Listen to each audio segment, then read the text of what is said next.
This is Jim Nailon, liturgical guitarist. I'm going to share my arrangement of Let All Mortal Flesh Keep Silence. I'll play through it first.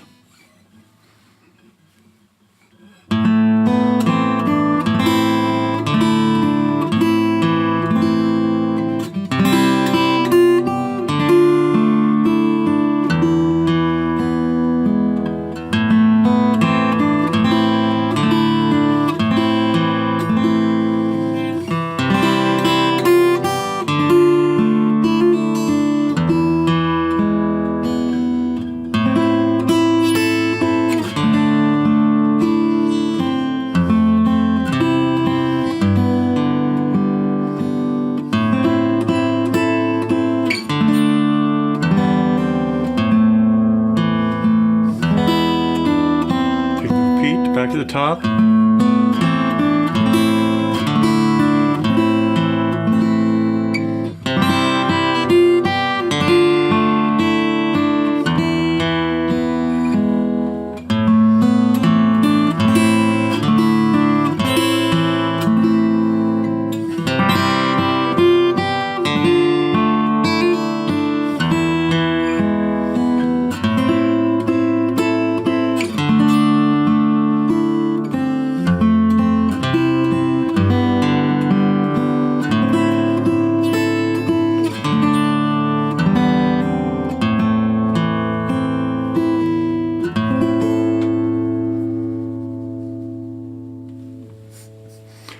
Okay, this is a pretty easy arrangement. We'll just go through it. A minor, D minor, and I have this fingered here with the third and fourth fingers.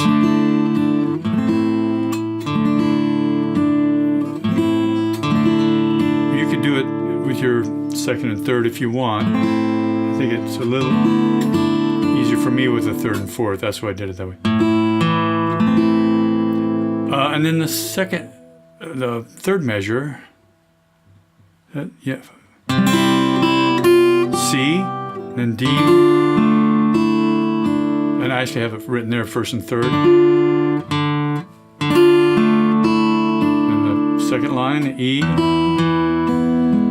I kind of think of this, the first part of this piece is kind of a call and response.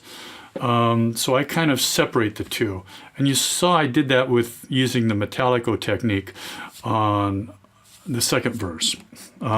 So da da da da da da da da da, little break, da da da da da da da da.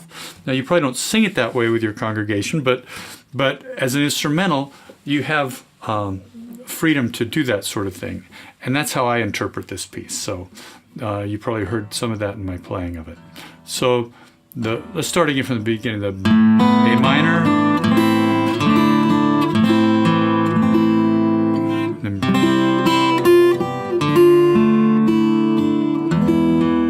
it's kind of a call and answer. So maybe louder on the first part.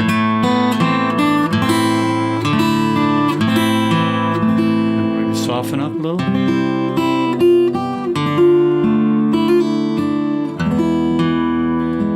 So there on that measure, on the third line, the D minor.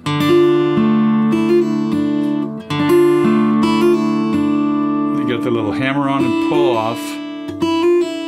Remember, on a pull off, the hammer on you go down, but on a pull off, you don't just lift the finger off. You got to pull down a little bit to get a good tone there.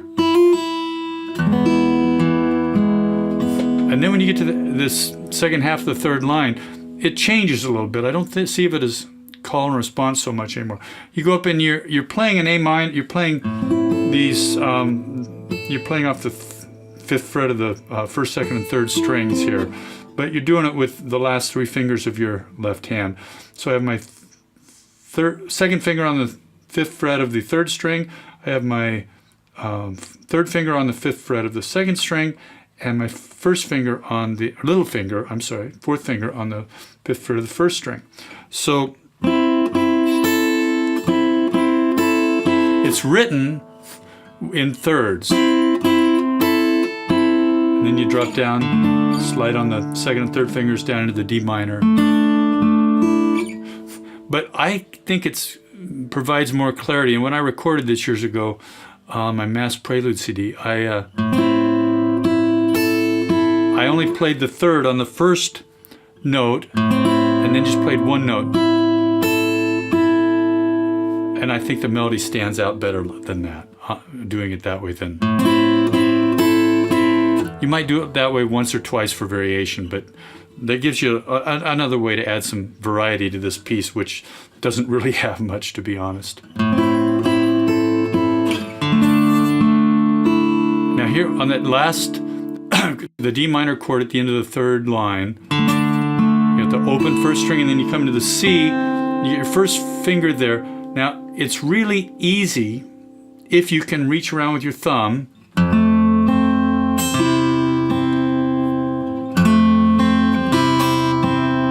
The fourth line of that first measure, F, C, G. But if you can't, or if you want some variation, I mean, I can't think of any easy way to do that barring the F.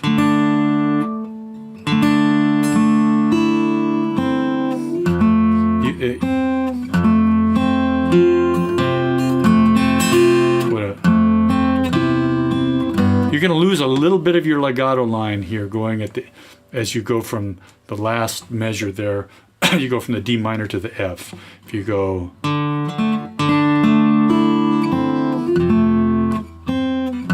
No matter how quick you are, you can lose just a hair there. And if you can... That C note can ring right through, if you use your thumb for the bass note.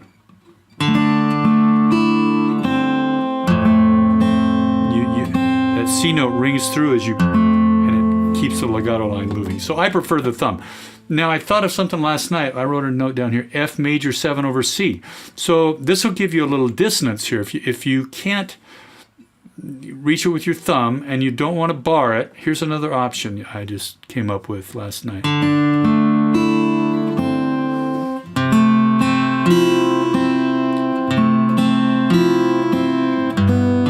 So play an F major 7 over C. So you've got your third finger on the third fret of the fifth string, fourth finger on the third fret of the fourth string, second finger on the second fret of the third string, first finger on the first fret of the second string, and the open E. So that's an F major 7th chord. If you barred it, there's the the bass. But anyway, so you're starting out with the C bass. So that's all the same except for the bass. And you don't change chords. You don't change to the C. So the first bass note there is the C. Second bass note, you're going to go up and grab the F. Hear that dissonance there? F over the E. That's a major 7. No, it's not. I don't know what that is. We're not going to figure it out right now. But anyway, it gives it just a little dissonance. Kind of nice. You might want to try that on the second. If you play it regular the first time, throw something like that in just to wake them up. See.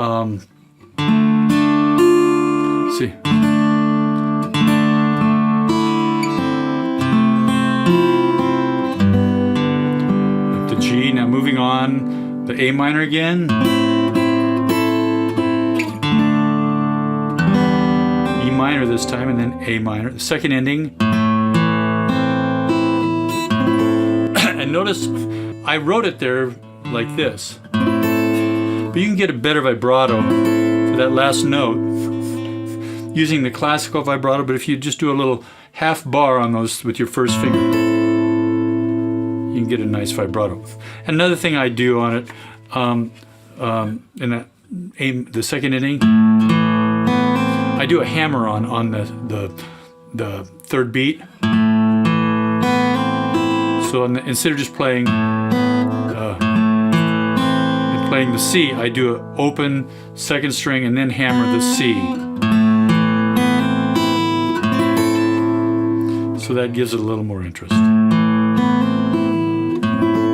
That's all I have on that one. So I Look for more arrangements on liturgicalguitarist.com. I pray God blesses your playing, and I wish you peace.